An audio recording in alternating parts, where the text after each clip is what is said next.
chase, and no matter what, I'm living. Put that on everything. I got a dream to chase, and no matter what, I'm living.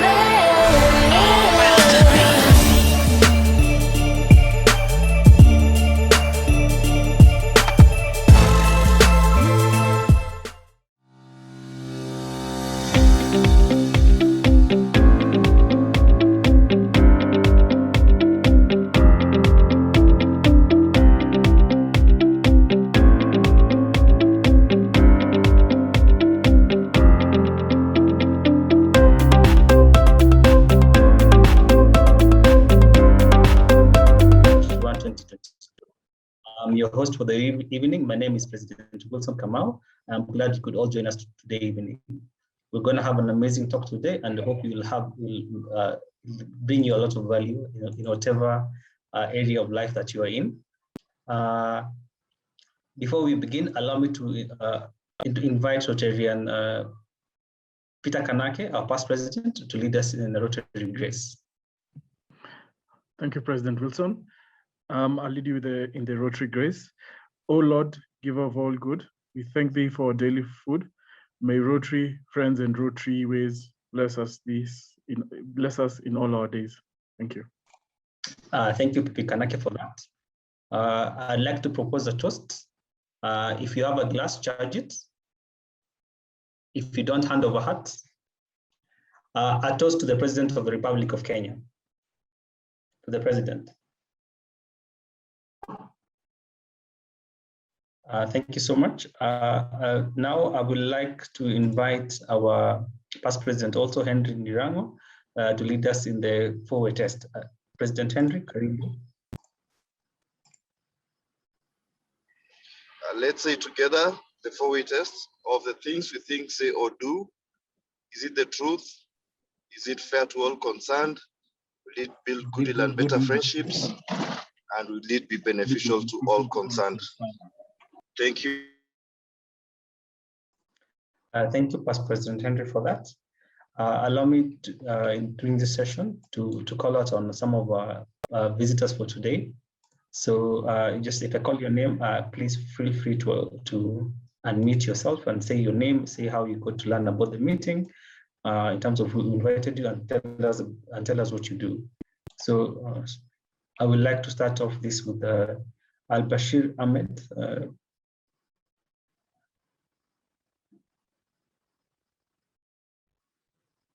If you can hear me, Al-Bashir. Yes, Mr. President. Family and friends of Rotary, Al-Bashir Ahmed from the Rotary Club of Hurlingham. Good surveyor and construction project manager by profession, and I got to know the meeting from my friends who shared it on status, who are members of your club, Sarah, Moto, Nakadalika. It's a pleasure to be here with you guys. Thank you so much for representing Hurlingham. I have a lot of friends at Hurlingham. I'm going to assume Florence Awino. I'm not sure if it's Flo or just Florence.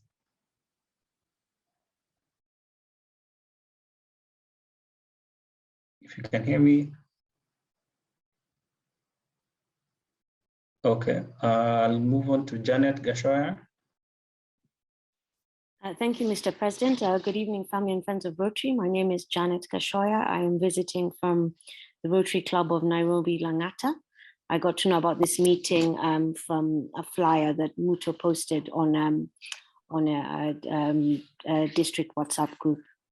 Pleasure to be here. Thank you. Thank you for joining us. Is Julius Njoroge?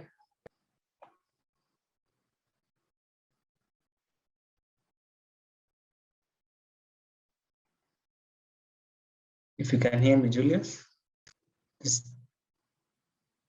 Okay, but thanks for joining. And lastly, I was able, I can't say her role. She works at the country office. I'm saying CD, say hi to us. Karibu sana. Hi everyone. Hi. Yes, my name is Rotarian Sidin Dutam from Rotary Club of Syokimau. Yes, I got to know about this meeting through a flyer sent by yours truly, Muto, I think on the PR group. I came specifically, Chris is a good friend of mine, so Oh, yes, but happy to visit Madagascar. You're my people. awesome. Thank you, CD. Just let us know what you do at the country office. I keep forgetting your role. No, I don't have a big role. I'm the KYM. I'm the office admin at the Rotary Kenya country office. So I help in liaison and talking with all you presidents and all you Rotarians. Yeah, so very small role, but I love what I do. Thank you. Awesome. Thank you so much for joining us. Allow me to mention a special mention to Lucy Gaderu and Noreen Mirin for joining us once again. They are potential members to the club, and I like the enthusiasm in joining us for this meeting. Thank you so much for joining us today evening again. Allow me now to start the announcement. I'd like to invite Pipi Kanake to give his first announcement. Pipi Kanake, karibu.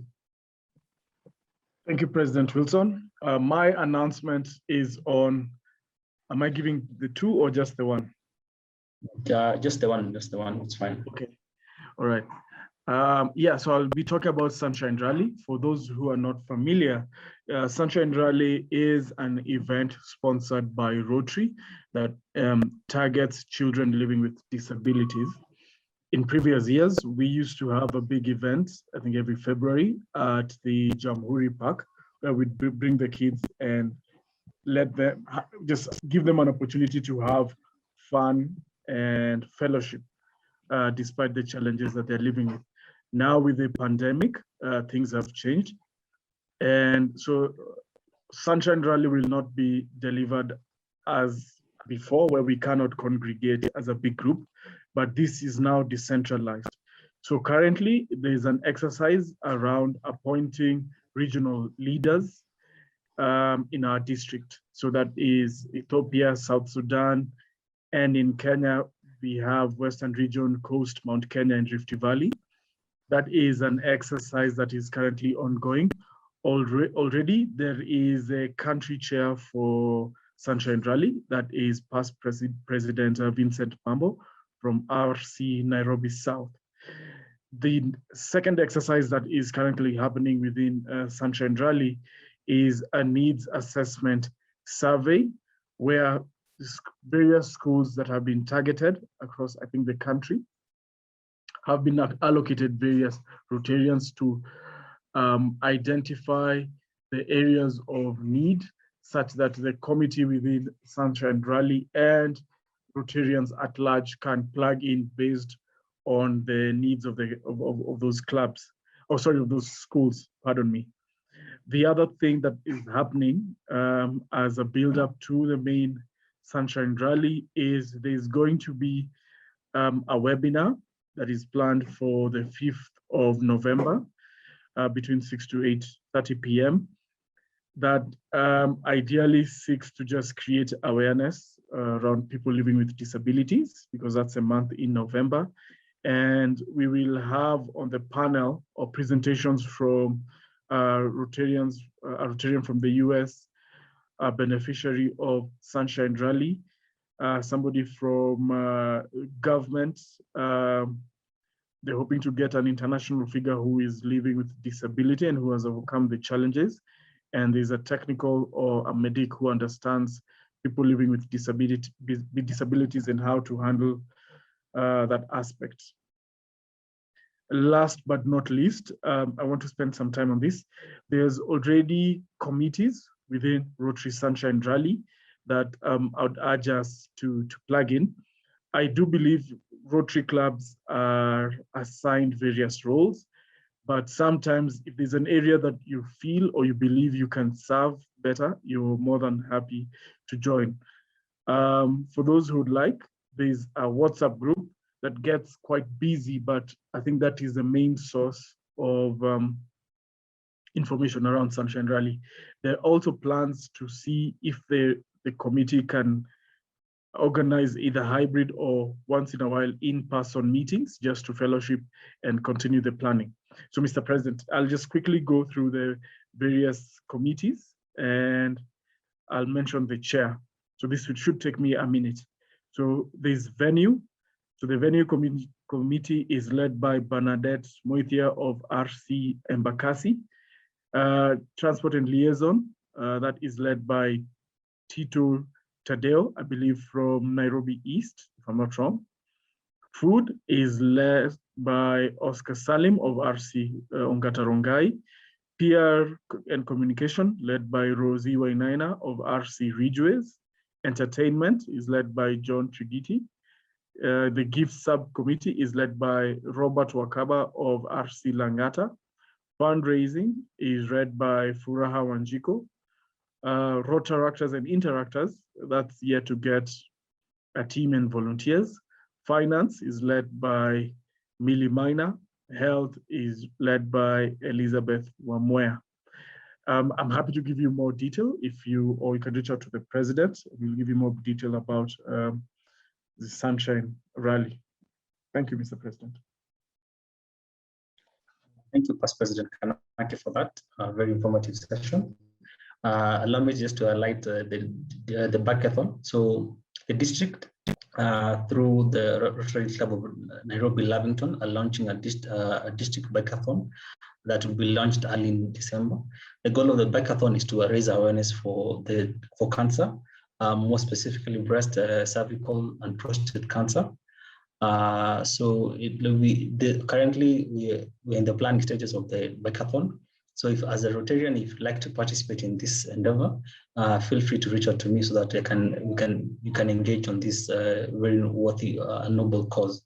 So the goal is to have people raise awareness through bike racing. Okay, kind of cycling.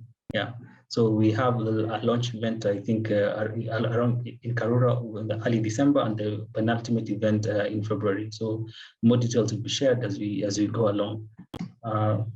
So this is from the Treasurer's desk. I'd like to remind all Rotarians from Madaraka, from Nairobi Madaraka, please remember to pay your dues for the year so that we will be able to meet our club obligations. Moving forward swiftly, I'd like now to invite Rotarian Lydia Ndirango to give us a brief of an activity we undertook over the weekend, and this will form part of our Rotary moment for this evening. Rotarian Lydia, please go ahead. Thank you, Mr. President. Good evening, Rotarians and friends. We were able to attend a project on Saturday in Mathare. We teamed up with a small NGO called Ready Aiders Foundation. They do therapy for children who have autism and cerebral palsy. Okay. Yes. So we were able to raise about 55,000, and with this money we purchased various equipment.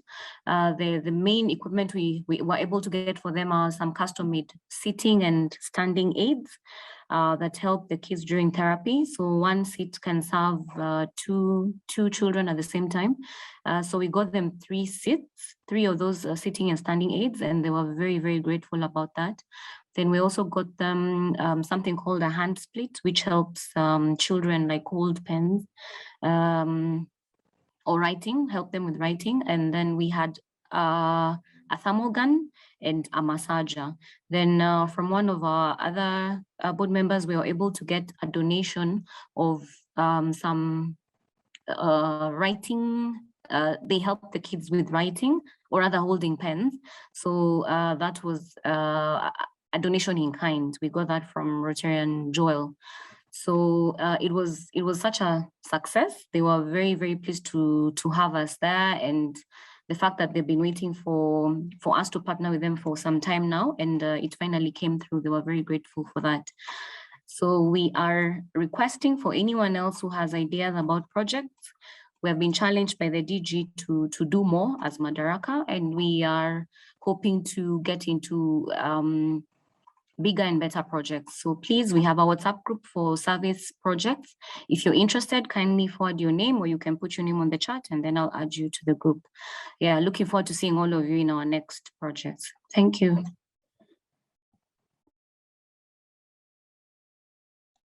Thank you, Rotarian Lydia, for that.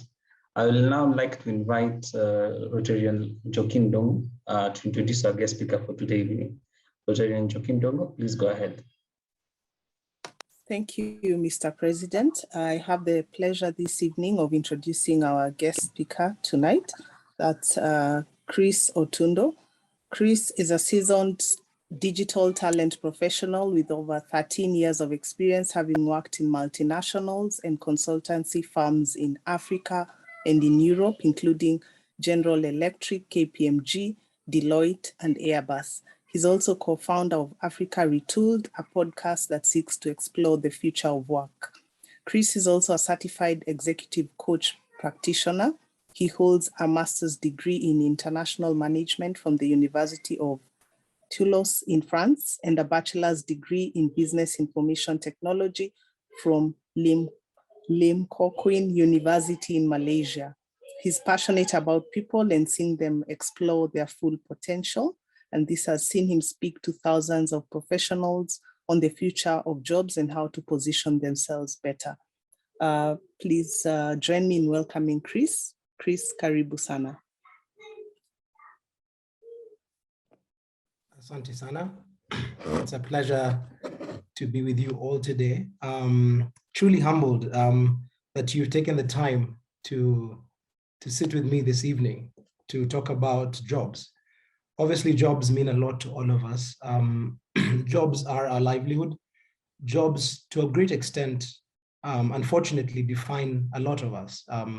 We know that some people really end up losing their way without a job. And we find ourselves at a time when our jobs are at risk for whatever reason. And I was hoping that in this session today, we can talk about that together. I don't claim to have any answers or any, what do you call it? The magical ball or the glass, what do you call it? The crystal ball. I don't have a crystal ball. I cannot tell you for sure what the future is going to look like, but I can share with you my experience based on the number of years I've been sitting at the helm of organizations, helping them with their talent issues. I was hoping to keep this session very light, probably about 30 minutes to 40 minutes with you, really because it is quite late for one, but also just to make sure that every one of you comes out of here with something. So the two things I was hoping that I could do is quickly share with you my experience and my reading on the future of work. But more importantly, all of you will be looking for jobs, or all of you will be interviewing soon. And so I thought I'd share with you some tips. Now that you have a recruiter in front of you, I was hoping to spend some time also just sharing with you some tips on how to position yourself better when you come in front of recruiters like myself. I hope that works for you. And I'll be leveraging the chat facility. I'll be hoping to engage with you quite a bit on the chat facility to try and get your insights, and feel free to also share and mute yourself so we can talk. I see some friends. It's really nice to see CD after so many years, and a number of you as well on the call. Truly humbled. The other reason why I find myself speaking about the future of work is because sitting at the helm of a number of organizations, and more specifically Safaricom, where, and I hope a lot of you are Kenyans, so you would understand. Safaricom is at the cutting edge, is at the edge of technology in terms of competition in the region. They find themselves consistently being front and center of coming up with ideas, and really are the largest organization in the region. And being in charge of recruitment for Safaricom for 3 years allowed me to begin to see the rate at which the employees were not ready for the changes that were coming. And an organization like Safaricom is just a representation of all the organizations a lot of you work for. And so if Safaricom was anything to go by, this is something that I was going to begin to see, or we were going to begin to see replicating in other organizations. And so I began to see the need to share my experience with a broader community of people so that more people can be helped and can be ready for the future of work. And so what we did is that 2 years ago, my brother and I decided to start a podcast. And the podcast is called African Retooled. Please, if you have time, check it out. We have a website, it's called africanretooled.org. And all we do is decipher or try to decipher what the future of work will look like along or across different professions. So we've spoken to salespeople, we've spoken to marketing people, we've spoken to most recently someone in geospatial science, and also we speak about the different things that are going on in the workplace and how they're likely to be disrupted in the future. And we look forward to continuing this conversation. So before I begin and to share with you some of my experiences, I'm curious to find out what professions we have in the room today. We have a nice, small, intimate group. So I think we can indeed share. So who's around? I know that Wilson is an accountant. What other profession? And I know CD said she's in admin. What other professions do we have? Feel free to type out if you allow, Board President.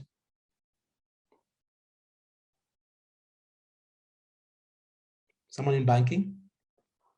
FinTech? Excellent. Photographer and web designer? A lawyer? Excellent. Corporate sales? Marketing. Thank you so much. Quantity surveyor. So you'd understand when I talk about geospatial science. We've done an episode on marketing. We've done an episode on legal as well. And all these really made for very good conversation. Dentist as well. Fantastic. This is going to be very interesting conversation. So in speaking about the future of work, it will be important to see where we came from. And so allow me, I'll keep looking at my book here, which has a bit of notes that I captured just to make sure I speak to everything that I had wanted to share with you today. You all know that we didn't just show up from somewhere. We obviously have history, and this history is what then will determine our future. And it's important to understand where we're coming from to be able to then have a better understanding of where we're going. So again, I'm going to, forgive me to belabor the point, but you know our history. We're coming from a place where we call it the pre-industrial economy, where it was all about apprenticeship, craftsmanship. A family member used to make shoes, and he would teach his son, he would teach his wife, and the whole family was good at making shoes. And even in some communities, some names were actually borrowed from the craft that they had. And that era was a very good era where you would sell your wares to the family that probably does a different craft from yourselves. So the shoemaker would sell his stuff to the guys who do steel. The guys who do woodwork would sell their stuff to the guys who do shoes. So it was a very interesting economy. We then moved on from that, and I don't have the exact dates, so I'll not try to give you dates. We went on to the Industrial Revolution. And how it started off in the first revolution was where we had repetitive tasks, and what the source of power was water and steam. So what powered machines was water and steam, and people worked in factories, and we leveraged people's skills in terms of very repetitive tasks. Then came electric power. We learned how to use electricity to make machines move faster. We were able to do stuff even faster. And obviously there was then synergies, and people made money, and it was good. It was a good time. Then there was the era of electronics, the use of these chips. These electricity was then harnessed into these machines that still continued to make our lives even better. And what continued to emerge in all these eras was that the skill set that was leveraged was that you were very good at using this machine. You were very good at managing people in those factories. These are the skills that people leverage, and people would stay in jobs for a very long time because you would learn how to use the machine and stay on and learn how to use it. And that was your craft, and that's how you made your money. And this is how people survived and provided for their families. But then you and I on the call have landed in a very interesting era where we still have trickles of the electrical, the third industrial revolution, where factories are running on electricity. But we're finding ourselves in an era called the digital revolution, or the digital age. And I bet you've heard this over and over again. Why does this matter to you on the call today? Why should you be concerned about this era? This era is particularly different because of the speed at which changes are happening. In a very short space of time, there's been unprecedented speed or unprecedented progress in the power in processing, in our ability to process data. We're processing data in quantum speed. We are able to use our storage capacity has increased significantly. We have access to knowledge. We have access to information that was not necessarily easily available before. The impact of what's happening today is far-reaching. I want to talk to you guys about a guy called Yuval Harari. He's an Israeli philosopher who I read from, and he's written a number of books. But he speaks about a very interesting scenario that has emerged because of this era. This era is the era where artificial intelligence, machine learning, you talk about nanotechnology, 3D printing, IoT, robotic process automation, all very serious, big buzzwords, but all these things should matter to you. Why? Because your organizations, the organizations you work in, those guys in banking, the photographer who was a customer, who is a consumer of whatever you come up with, or is going to be is going to purchase or come and view your works. All of these people have become influenced by these new technologies. As a company, from the supply side, companies are looking to provide services much faster. They have found ways of using technology to make their value chains move and more efficient, move faster and become more efficient.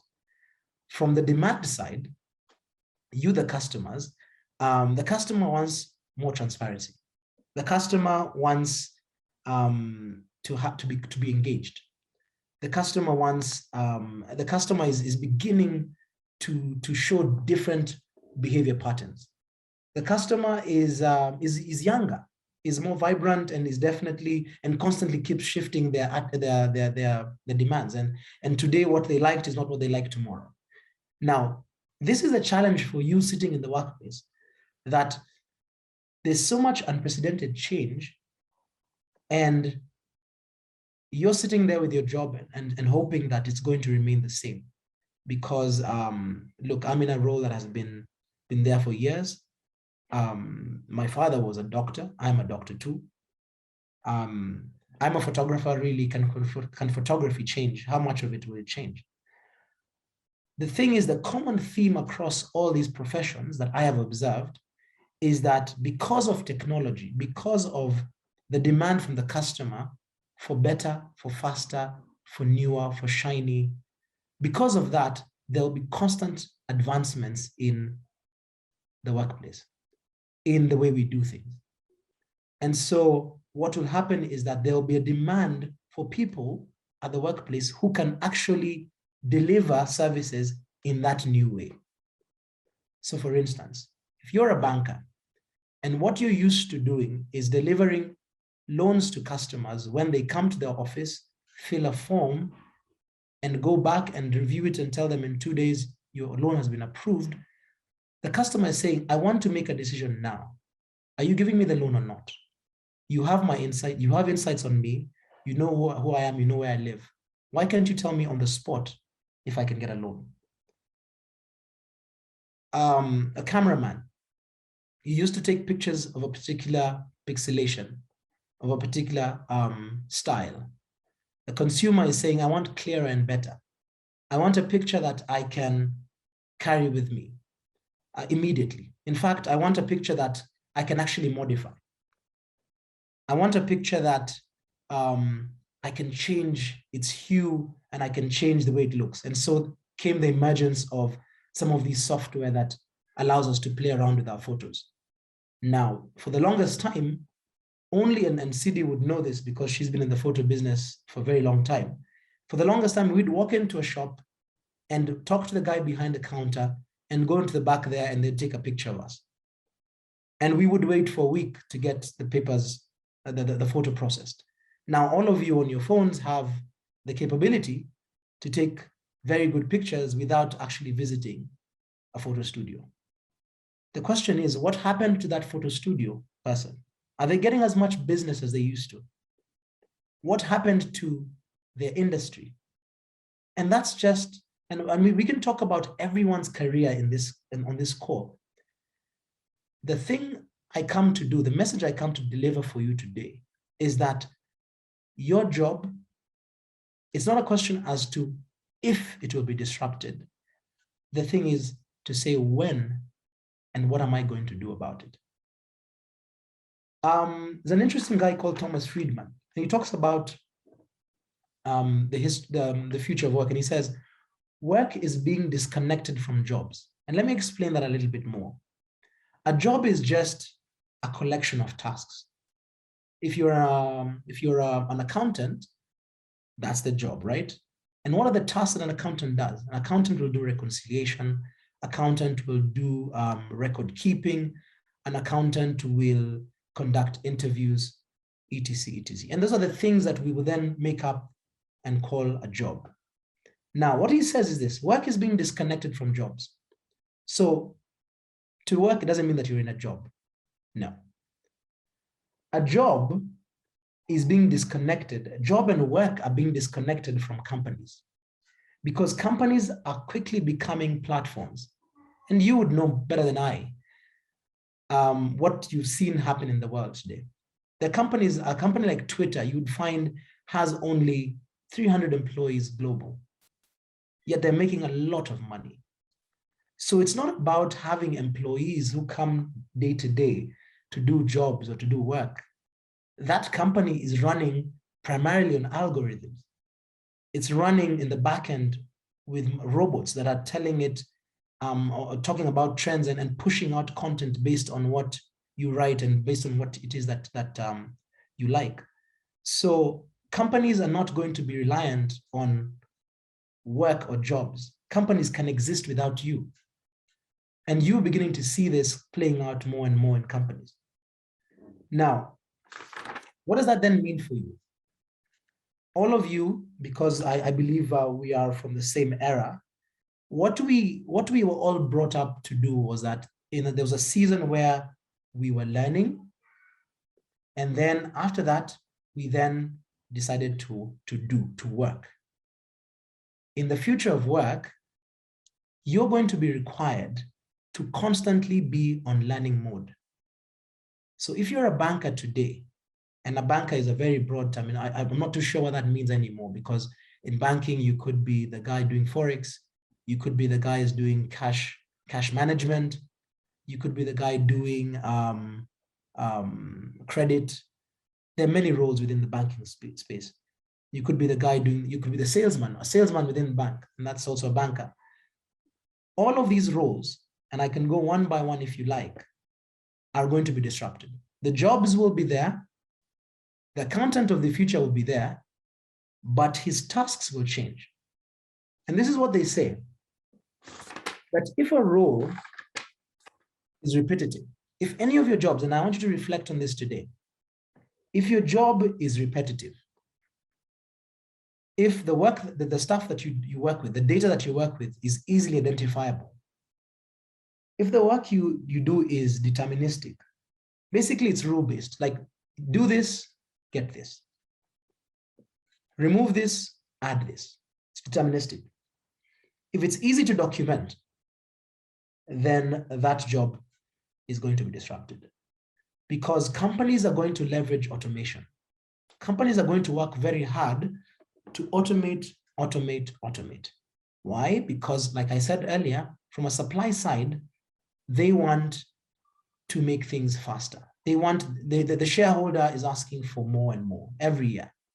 So if someone comes and says, you used to do reconciliations with 5 accountants in the team, now we have this new software that can quickly scan through, look at trends, and quickly do the reconciliation because it's deterministic, because it's easily identifiable, it's repetitive. If that's the case, then your role will be disrupted. The question is, do you want to wait until it happens and then you find yourself in a bad place? And I guess, look, all of us on the call, and it's interesting, I started talking about the future of work before COVID happened. None of us thought that companies would allow people to work from home or work remotely. At the time I was working for Safaricom, in the 2 years that COVID ran, we worked from home. And I don't know if you guys looked at the numbers in the paper, Safaricom made more money with 70% of its staff working from home. Now, what would ever make Safaricom allow its employees to come back, or rather would staff be forced to come back to work when we made the same amount of money or even more? You're never going to see the need to pay for those big buildings that you used to pay for, or to pay for transportation for staff anymore, because we made money with people working remotely. Of course, there are pros and cons, but bottom line is the way we work has shifted. And this only happened within 2 years. Now, like I said, why this era is very crazy is because the rate at which changes are happening are so fast. COVID came, and trust me, it has accelerated that change. But I cannot tell you with certainty that in the next 4 years, your role as it is going to be the same. Your company is going to come up with a swanky new tool and you're going to be out. Not necessarily out of a job, but you're going to be required to up your game. Because in this era, what is required is for you to understand how to leverage that machine to make better decisions. How can you, as Lydia, as Joki, how can you use the tools that this company, or that your company, your private business is introducing? How can you leverage those tools to make better decisions? Because that's all people want now. People want better decision making. People want faster processing of transactions. And so the question is, how are you going to leverage the machine to be able to support your business? So I was saying that the trait that's going to be required of you in this new era is going to be one of being constantly adaptable, is going to be one of being someone who's constantly learning. Stop being comfortable that today I already attained my doctorate, I'm a doctor, I'm an engineer, seasoned quantity surveyor, my role is done. If you want to safeguard the future of your kids, if you want to safeguard the future of your family, I implore you to go back to class, go online, pick up a new skill. More and more companies are more focused on skill as opposed to credentials. We don't care that you have a PhD. The question is, if we hire you, can you come and help us review our data and come up with find inferences or find insights from the data? You could be the marketer, amazing at drawing and coming up with marketing campaigns. You're seeing more and more companies are outsourcing these services to companies. Business models are shifting and changing, because if I can work with this company that has, and you guys, the marketers might have seen this, there's a company in Kenya that has 4,000 influencers on the platform. I give that my product to the influencer, or that one software company that has influencers, and I'm done with my product. I don't need to think about how well it's going to be known out there. Your competence in the past was briefing the agency, coming up with marketing campaigns. More and more, this stuff is being churned out by a machine somewhere. So the question is, how can you begin to understand how the machine is bringing improvements to the workplace, and being the person who then makes decision and helps the company makes decisions based on this machine. Yeah. So the traits, like I said, that are going to be critical are going to be those of a constant learner. It's not easy. And Yuval Harari, the guy I was talking to you about, talks about the challenge that the workplace is going to face. It sounds a bit bleak because he talks about the emergence of the useless class. It's not about whether or not jobs will be there. The issue is, will the humans be able to take up those jobs? The jobs will be there. Right now, America is struggling because they don't have enough software developers, which is why you see the emergence of companies like Andela and many other smaller outfits in the continent, because they're moving and they're feeling that there's a gap in terms of the digital skills they require. And every job on this call, and I challenge you to ask me about your job, even the job of a dentist, with the emergence of 5G, people are going to walk into a hospital without a human necessarily sitting in Kenya, and an Indian sitting in Bangalore who costs to do a scaling will charge this person 5,000 or 2,000 shillings. When you've been working here and being very excited about your skill set and charging us 10,000 shillings. The guy in Bangalore will just ask you to walk into a room, open your mouth, he'll scan your mouth, put it on a machine, and he will do the scaling from a distance. It might sound very far-fetched, but 5G has just been deployed by Safaricom. In the next 2 years, it'll become a commodity. It'll become cheaper and cheaper to deploy. And so what will happen is that more and more people will find ways and use cases to deploy 5G. So from a healthcare standpoint, if one doctor sitting in Bangalore, who's only going to cost you 2,000 shillings to do a scaling, why would and we need to deploy this service to millions, and we don't have enough doctors in the country, then we'll start leveraging this technology. And you, who's been very comfortable as a dentist running your practice, then begins to see business running to this company that has set up an outfit with machines. And it might sound really far-fetched, and that's probably how people saw the Uber driver, the taxi driver. When you told him that people can enter my car, strangers, and they have no idea who I am, if you told him about Uber, they'd say, you're kidding, it's not gonna happen.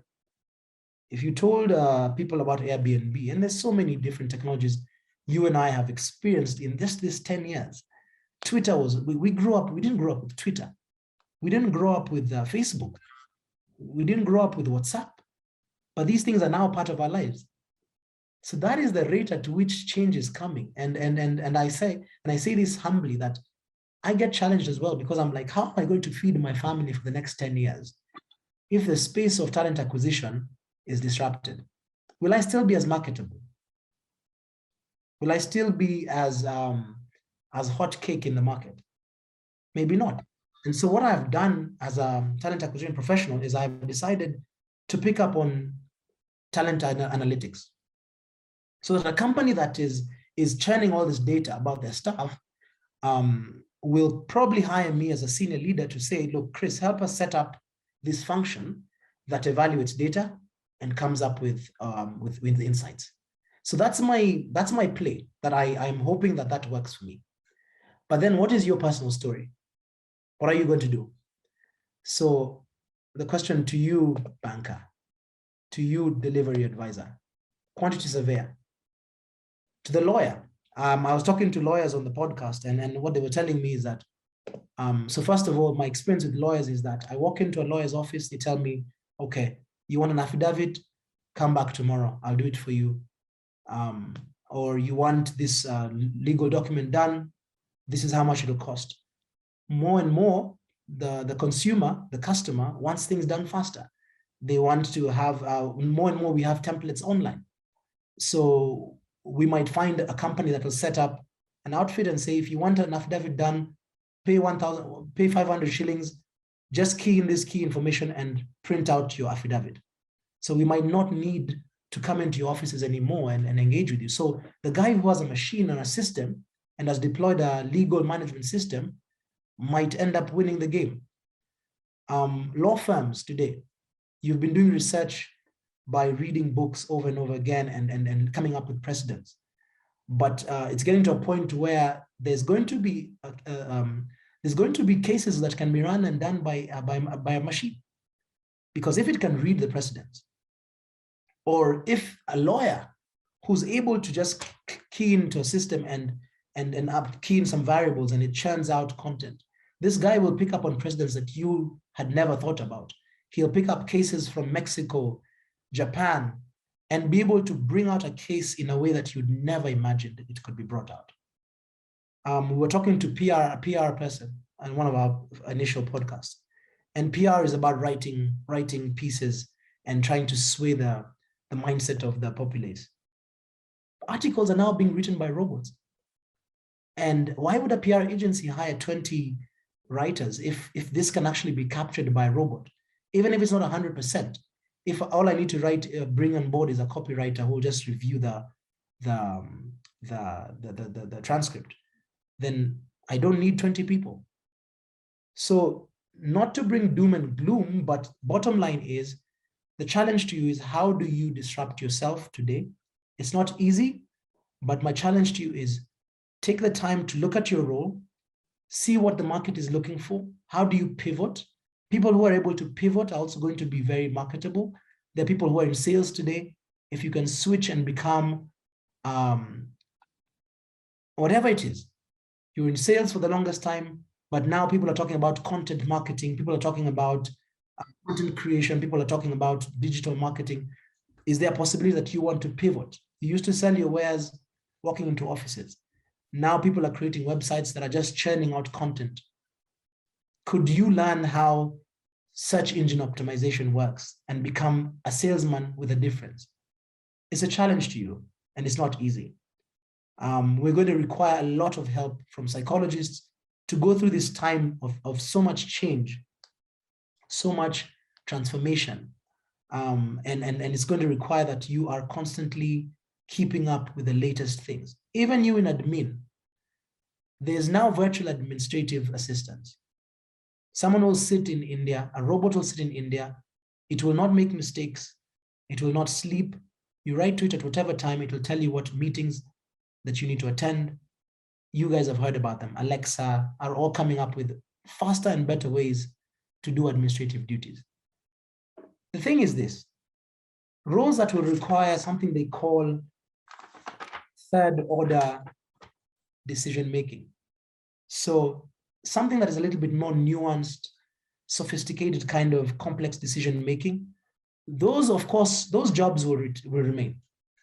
But like I said, if your job is not as complicated, requiring nuanced decision-making, requires, it's not as sophisticated in terms of its delivery, then for sure, it'll be disrupted. And so the question is, what are you going to do about it?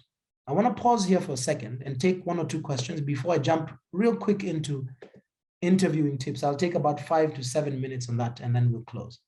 Any questions at this point about my experience, about a role that you don't think is going to be disrupted, that we can talk about?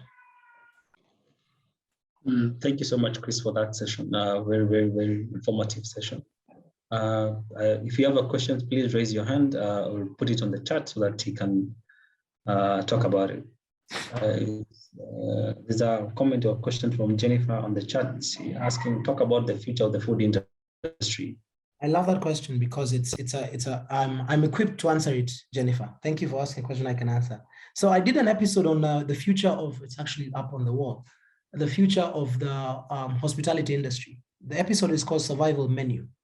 And we got the COO of Java to speak to us at the time. It was smack in the middle of COVID. And she talked to us about, one, the future of customers and how we will engage with them in restaurants. Already you can see your sitting capacity in restaurants has been significantly reduced because you're being asked to social distance. So it means that you as a food industry, you as a restaurant owner, I've told this to my friends who have restaurants. Do you have an online platform? Are you capturing insights on the customers who come?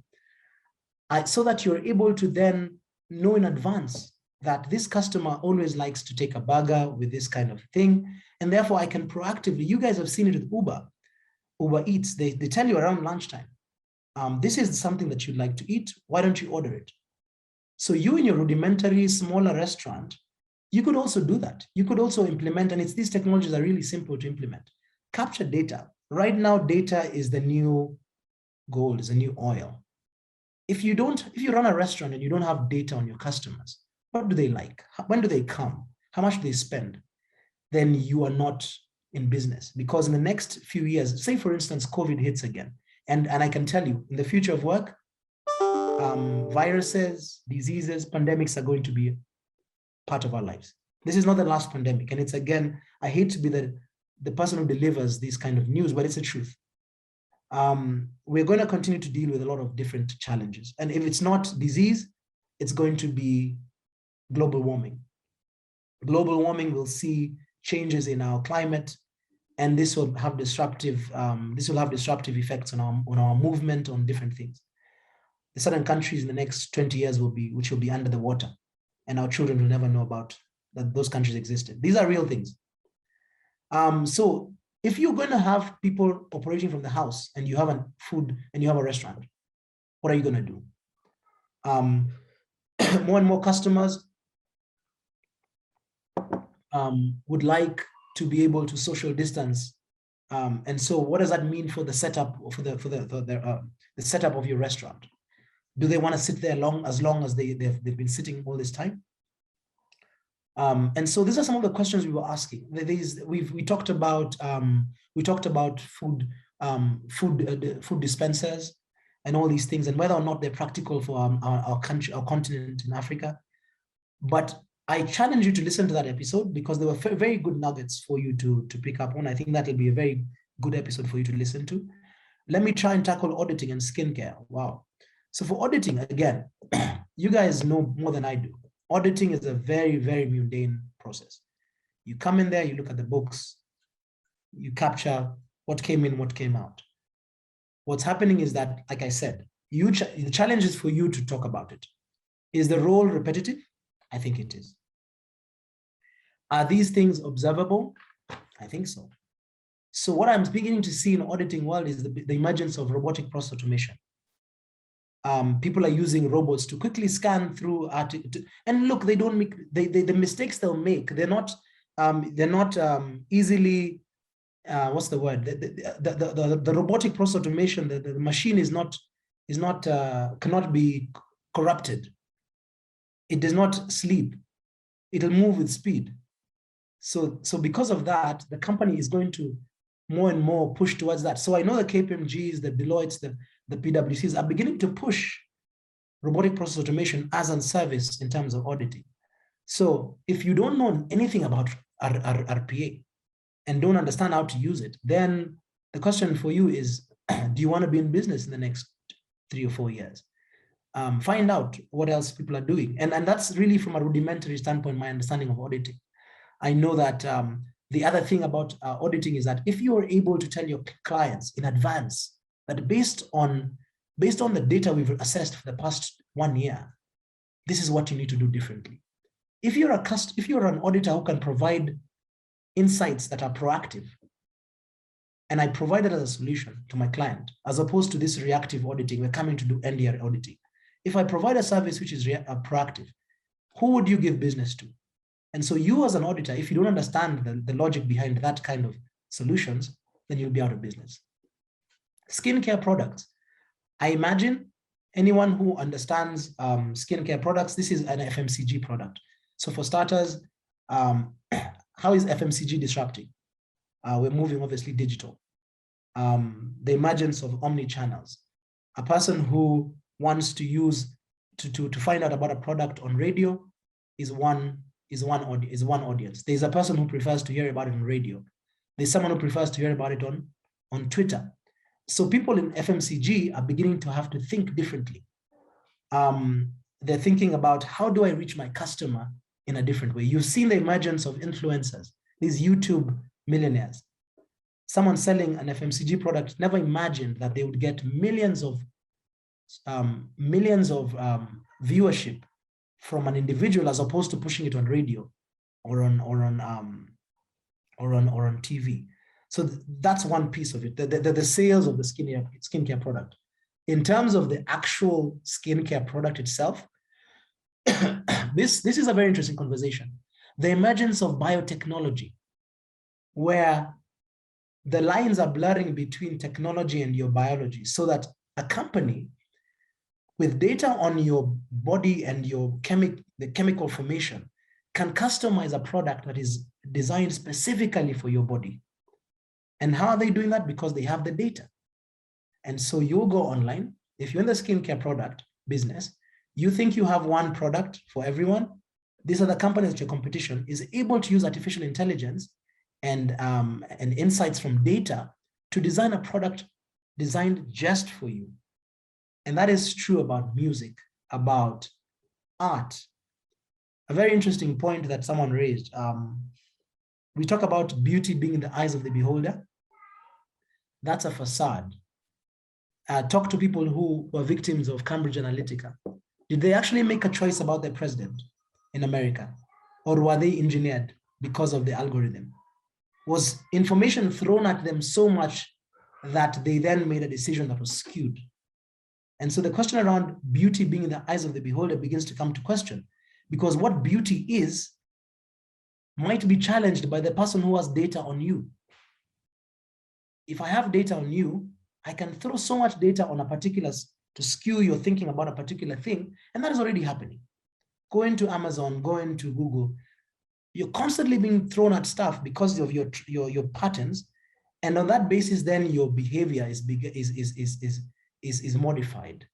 And I challenge you to read or listen to a documentary on Netflix, something about AI. Just type AI, one of the documentaries there will come up on, I forget the name. If one of you have watched it, please share it. But it talks about AI and how it's influencing our behavior. So with regards to skincare, I hope that answers you. On two fronts, there's the piece around the sales of the skincare products, but on the other hand, there's the design of the products itself. The factories will move faster, more effectively because of the emergence of AI and robotics. They will be able to design soft skincare products that are more suited for you. And you as a lady on the call, or men are less concerned about these things. If I go into a site and I hear that these guys, I just need to put in a couple of parameters about myself, and on that basis, you can churn out a skincare product with the right smell that sorts out my skin problem, that understands my mood. And all of this is because I just embedded a little chip on, or just put a little, I keyed in some data on myself. This is the future, and it's not a distant future. Allow me to shift gears now to interviews, because I know that's something of interest to you. So I've talked about auditing, I've talked about skincare. Can I have that bonsai? Oh, you want my bonsai? Sure, it's a fake one. I'm still looking for someone who can deliver a new one. Anyway, where do we see the future of working and employee engagement? Do you think output is high with people working from home? Another conversation we've had. So engagement is at an all-time low. Because people are working extremely hard now. It seems like we thought that people working at home would reduce their workload, but the lines are being blurred. In another world, I might have told Wilson, I can't attend this session because by the time I drive all the way to Nairobi West or to Langata, it might take a while. So I might have turned down this opportunity. But now more and more, I find myself accepting, because these opportunities are really easy. I just walk from my room next door and I talk to you. So I find that, and you're moving from meeting to meeting without having to go to walk to a different building, to take a matatu, or to drive your car. So people are working really hard. What we said in one of the episodes is that your work it's not a work-life balance. It's your work that has become your home. You are at home. You've brought your work into your home. And so it has become a bit challenging. There are benefits. I've brought up my son in the past 2 years by being at home. So that has its value. But net, I think there's screen overload. Even if you do whatever kind of activities, it's still a screen time. So people are not as engaged. And so companies are really grappling with how to balance these two. Can we do a mix where we bring people back into the office and also allow them to work from home? This is the stuff that companies are grappling with right now, because it's really hard on staff. People are working really hard, and there's also productivity issues around people not being able to plan their time. The office allowed a lot of people to have structure. Now you're having to, the people who are flourishing are people who had structure naturally. The others are finding it hard to adjust. So allow me to switch gears now real quick. So assuming that you are successful in being called in for an interview to a company like the one I work for now, MasterCard Foundation. If I can just get 2 comments right now real quick. What are the challenges you guys face when you're called for an interview? What is it you'd love to know about when you're coming for an interview that I can try and capture in the next 7 minutes? What have you struggled with? Just type out in the comment box.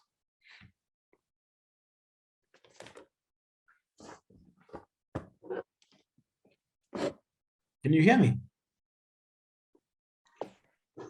Yes, we can. People are thinking. What have you struggled with? Are you guys always very confident when you come for interviews, or it's not a challenge? How much should we pay you? Good question. Yes, that's a question we ask all the time.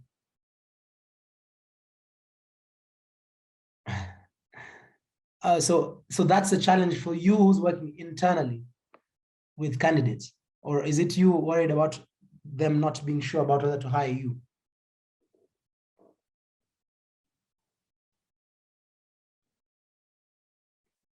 Jennifer. I think let me just unmute because it's easier than typing. My challenge is, for example, I have gone to a company, a very reputable company, for 5 interviews. Yeah. And you could clearly see the hard thinning out. And then last minute, they tell you they want to hire internally. They want to take in a candidate internally. So my question is, by the time you take someone through 5 interviews, are you not sure? Did you not know? Why didn't you give us a heads up? I think it's just the emotional toll of it all. I don't think HR managers have that in their mind as they conduct these interviews. Yes, Jennifer, first of all, really sorry about that experience. It's not ideal. So that's not really on you, that's on them. And they just need to behave better. The question is, what could you do to increase your chances? They've misbehaved, and I can't stress how sorry I am for that experience. I know interviews can be very grueling, and it's never nice that you not to get feedback, not to hear back. People ghost you. Yeah, that's not ideal. So let's just try and increase your chances of success. In my forums with the HR leaders, I will talk to them about that, and we continue to talk about the need for us to provide feedback, for us to be clear on what we're looking for us to not string along candidates. So that's something that we need to do on our side. So someone asked a good question, and I'm going to start with the first question we normally ask, which is, tell me about yourself. And I'll try and take a very short time. So this question is one of the most important questions, because we're not really concerned about you, my friend. We don't want to know about your life history. What we want to do in the 40 minutes, 1 hour that we're with you, we really want to know if you're the right person for the job. And so typically what happens is we're asking you to tell us about your life's experiences in relation to the job. So what you find people doing is saying, look, I graduated from this university and I did bachelor's of food science. And the job in front of you is a job is a sales job. I'm like, of what value was it telling us for those 30 seconds that you studied food science? On the contrary, if you tell us that you studied food science, it's because you want to tell us that I studied food science and this was my introduction to analysis. This is how I understood. This is the beginning of my journey in analysis. And the reason why you raise analysis is because it's one of the competencies that these people are looking for in this job.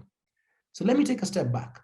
Before you answer that question, before you go into any interview, take time to understand the organization, understand their strategy, understand, my goodness, I'm having some serious technological challenges today. Sorry about that. Understand what it is that these guys are looking for in a person, i.e., what is their values? what is the company, what are they looking to do with this role? Is this role, is it an incumbent? Is it someone who they, are they replacing an incumbent? Is it a new role? Are they venturing into a new market? Going into this meeting or a conversation armed with this information will really serve to make your case even better, because you go there armed with information. And so when you go in with this information, for starters, you will know how to answer that question about tell us about yourself.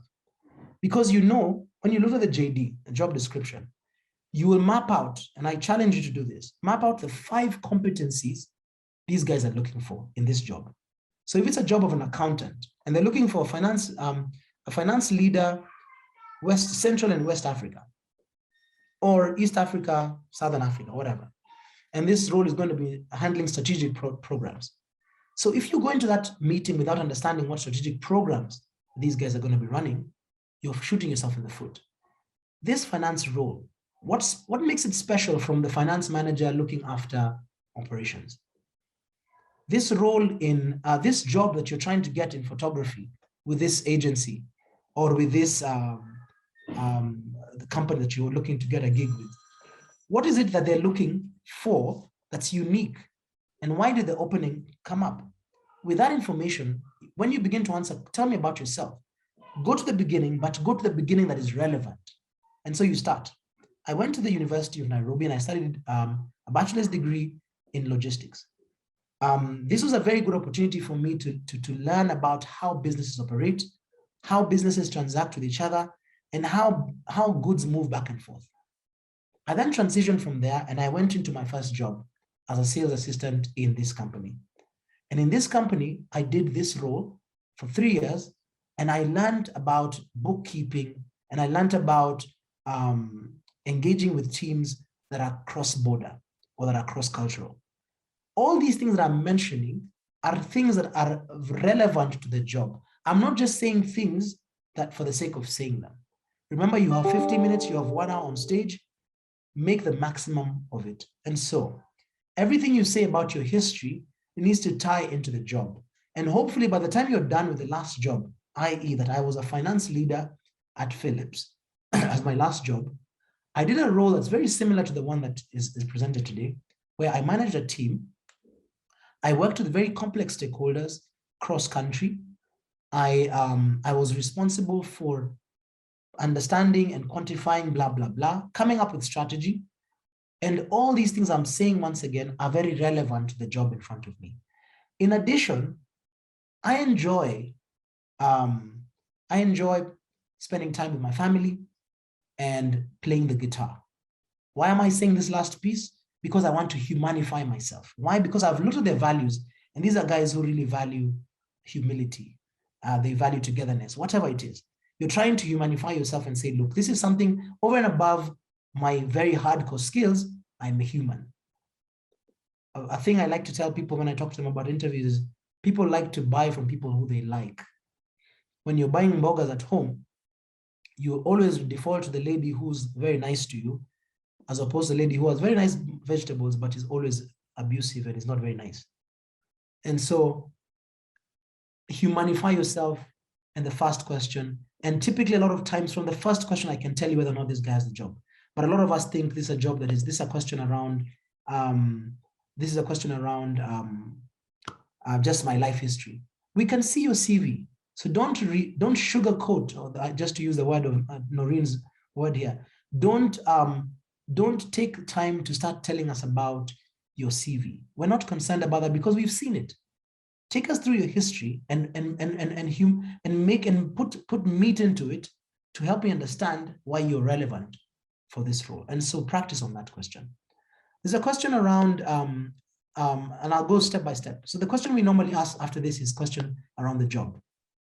Once again, the interview that you're coming into is not a question, it's not a job interview that you went into by surprise. You knew about the job. And so if you go into the interview without knowing the different roles that this job is going to take, or the duties of this job, then you're the one who's going to fail. So you want to now look at all your experiences over the past 5-10 years and compare them to the 5 competencies that these guys are going to be looking for, and get real examples of times when you did that. So for instance, this job requires you to lead a team. When have you successfully led a team through a difficult time or a difficult audit process? You want to then sit down and actually talk about experiences that you had and be very structured in your conversation. And again, because we don't have that much time, the way to respond to that question is using the STAR approach. STAR. Describe the situation. What was the task at hand? What did you need to do? What actions did you take? And what is the result of that task and the actions that you took? And if you want to put a cherry on the cake, what is the learning that you got from that experience? So the STAR approach, and then lastly, the learning.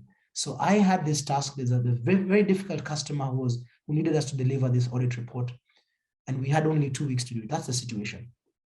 The task at hand is that we only had 2 weeks, and we had 5 people on the job, mapped to the job, and we needed to blah, blah, blah. The actions we took is that we then mapped out the different regions. We understood the different stakeholders, blah, blah, blah, blah, blah. And we were able to do this. The result of that is that within a task that typically took people 3 weeks, took us 1 week. The outcome or the learning from this for me has been that when next time given another opportunity, I would do this. And in retrospect, we should have over-indexed on this. If you answer questions like that, you are helping people to understand your experience in a structured way. People see things better when they're in bullet points as opposed to in prose. So if you can speak in bullet points, speak to people so they understand this is the situation, this is the task, and don't come out and say, okay, so let me describe for you the situation. Let me describe for you the task. No, it needs to flow naturally like a conversation, but in the back of your mind, this is what you're taking them through. All right. I'm going to go quickly to the question around weaknesses and strengths. This is a very important question. And the reason we ask this question is because so a good recruiter will not ask you, tell me about your weaknesses. A good recruiter will tell you, tell me about the last conversation you had with your line manager and what feedback did they give you? What are you currently working on as a leader that you feel is something that you're still improving on? Because a lot of you will come and give us the very same responses. You will tell us, oh, I'm a perfectionist. And because of that, I sometimes find myself overreaching. While it might be true, those responses have become so typical that we look at you as being ingenuine. Introspect. As a leader, you need to be self-aware. So anyone who comes up and gives us legitimate areas that they're working on, and this is now the challenge for you, before you go into that interview, you know that they're going to ask you the question around weaknesses or development areas. Introspect.